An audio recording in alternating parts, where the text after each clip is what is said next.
Yeah, mnyama tipo fighter, niko na Dogo P.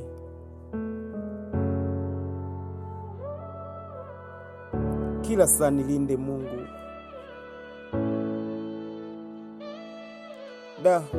Okay. Napiga goti na kuja mbele zako, ngome nyingine sina, nategemea kwako. Usinipite Baba, nipe neema yako. Unajua mimi Mkristo, nahitaji ulinzi wako.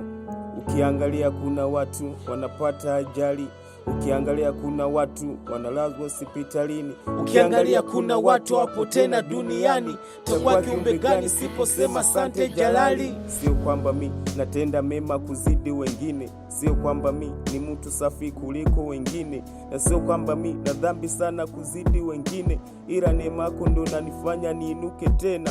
Japo nishapitia magumu ambayo hayaelezeki, yani nikikumbuka kichwa kinaweza pasuka, yani nakosa furaha ndani ya moyo, nakosa amani, maana kuinuka kwangu leo ni raki, yani bahatuna. Shetani anataka kunishusha chini Baba, anafuata nyao zangu, anataka nichome na miba. Sijui nakosa gani au mina mikosi labda, ila pengine sina. Msaada wangu ni Mungu Baba. Usiku kitanda naogopa kuona mapicha, usingizi nakosa, naota ndoto za kutisha. Wengine wanasuka mkeka kunisambaratisha. Mungu kila saa nilinde na mimi niweze inuka.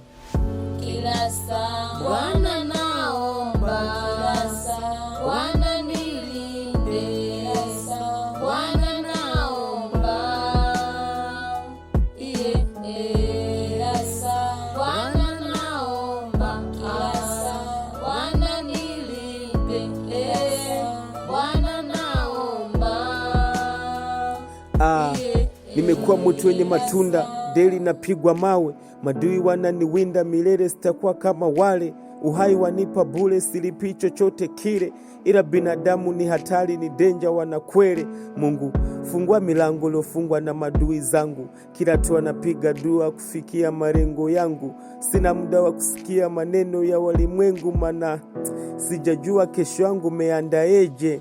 Najua kuna watu ambao watamani kuniona, wapo wanaonombea mabaya ila siwezi kuwaona, wapo wengine wanaozani siwezi kuishi bila wao. Sielewi, refu langu limekuwa la mshangao. Usiku kitanda naogopa kuona mapicha, usingizi nakosa, naota ndoto za kutisha. Wengine wanasuka mkeka kunisambaratisha. Mungu kila saa nilinde na mimi niweze inuka. Kila saa Bwana